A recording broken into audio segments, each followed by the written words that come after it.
So our last storyteller of the evening, Mr. Jeff Simmermon.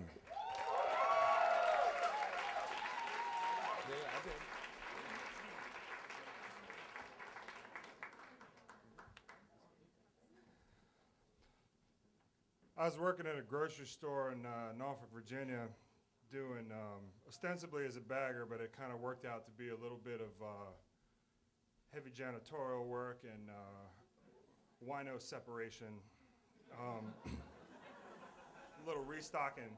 And I was putting some Coca-Cola on a low shelf, and I saw this tall woman next to me, just regal, like she should have been on the prow of a ship. And she's holding this child, and the child had all of these little braids with, it looked like somebody, thank you. Looked like somebody ripped open an electric box and tipped all the wires with little pink butterfly clips. They're just everywhere, and I was like, oh, your child is so cute, because children don't usually do this, but this child just rocked me, you know, and she smiled, and I go back to putting the Coke on the bottom shelf, and I heard the unmistakable sound of vomit spattering on linoleum. And I looked, and the child was in the mom's arms like this, leaned over like a tourist on a storm-tossed ship, just exorcist style, hosing it down. And it's my job to deal with that. And I felt very badly for the mom and child. And I jumped over and said, oh my God, are you okay? Can I get you a cloth? There's some water. Let me go get a mop. And right then, the child leans over the arms and goes, and spits out a last chunk of vomit and looks at me and says, child, I'm tired as hell. That was the sort of store that I worked in.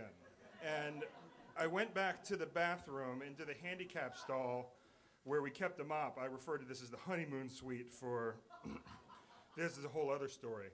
And I went into the honeymoon suite, and that was where I really saw the whole crime laid out.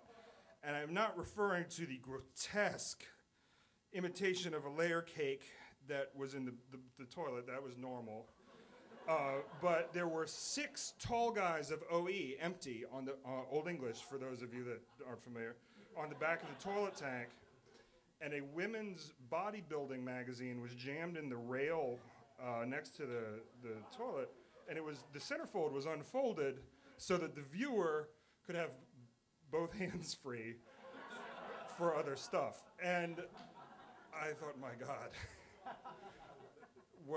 there's a monster among us. And I went out into the kitchen, or up to the sink, and there was a brand new Afro pick in the sink, and the packaging for the Afro pick was also in the sink, and covered with a dusting of hairs. Somebody had come into my store, had taken all of this shit and jammed it into his jacket, and used it in the bathroom, and emerged a drunker, funkier individual, and was just out in the streets. And I came out of the bathroom, and I went to my friend Janice, and I said, Janice, and I told her, I said, you're not going to believe this. She said, well, go get him. And I kind of ran off, and then I was in the store, and I was like, well, go get what? Because being severely intoxicated and having a large afro did not narrow down shit. Really, the only distinguishing characteristic I knew was that this guy was into women that looked like piles of oily walnuts. And you cannot ask people that. So, you know, whatever. And then Janice's she was my friend, but I was not really her friend, because it was politically unwise to befriend me at the store, and I understood that, but we shared the chicken meal deal at dinner break together, because you got 2 sodas and more chicken parts than anybody should really eat at one time. And she loved the white meat, and I'm just stupid for dark meat. So we got along really well. And we were, calm down your nasty mind, all right? It's chicken legs. And she was checking groceries one day, and I'm bagging groceries, and we're just Batman and Robin. I'm just bagging up the groceries. And this junkie came into the store, and he was wearing one of those weightlifter tank tops that's cut like down to here on both sides, and these giant Oakley like blast shield sunglasses, and also bodybuilder pants, like as though somebody had shot a bodybuilder with a heroin ray and just shrunk him. And he came in, and like 10 minutes later, he's pimping out of the store like this with one arm down, and and you can see right through the tank top to see the package of steaks that in his other armpit. And Janice was like, "Sir, lift up your shirt, sir." And he said, all right, and he lifted up this side of the shirt, and you can see the steaks even more. And she looks at me, she's like, "Go get him." And me and my man Ike ran out into the lobby, and he was there with the armpit like this, and I kind of grabbed him by his shoulders and spun him around and ran out a plan. And Ike took over, and he just went, "Duh!" and just nailed him with a right cross, and then he just crumpled and just went, "Ah!" like that. And Ike just reached down and plucked the steaks out of the tank top, and he's holding them and just shaking off his hand and looking at me like, so, fuck that. I'm not busting my hand getting some armpit steaks, right?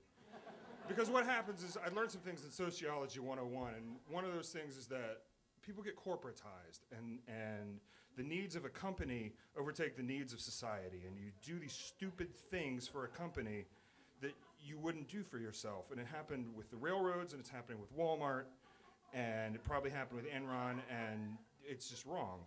And I meant to tell Janice this over dinner, but we didn't come to it. And then it's the end of the month, and the end of the month in a bad neighborhood at a grocery store is a tough time because people are out of food stamps, and they're very, very desperate.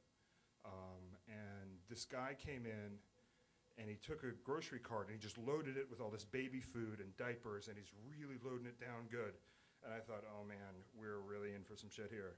And yeah, I could see him from the aisle, like all down here, and he loads it up really heavy, and then he just starts sprinting, and it's like a kamikaze thing. He just goes, "Ah!" like that, and everybody's leaping out of the way, and Skittles are flying everywhere, and he bashes his way out into the parking lot.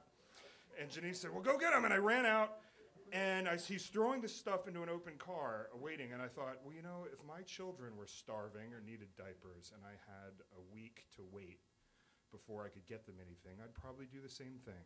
And I couldn't bring myself to report him. So I just lied and said that, you know, the humidity had fogged up my glasses and I didn't see anything. And I felt really good about myself. And I was talking to Janice about that over dinner, and she said, listen, my little college friend, that was a crackhead. And he was stealing that stuff to sell to other crackheads who have children so they can have extra money to buy crack with. And he's going to take the money he gets from them and buy some more crack with it. So really what you've done is put about $1,000 back into the system around here that keeps all of this shit happening. So I hope you're proud of yourself. And I just looked at her, my mouth must have dropped open, and she said, listen, son, that's just the way of the world. Everybody trying to do the right thing. Everybody fucking it up. Especially a bunch of college-ass white people.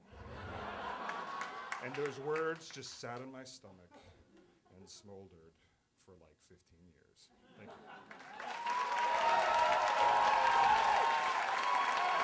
Jeff Simmermon.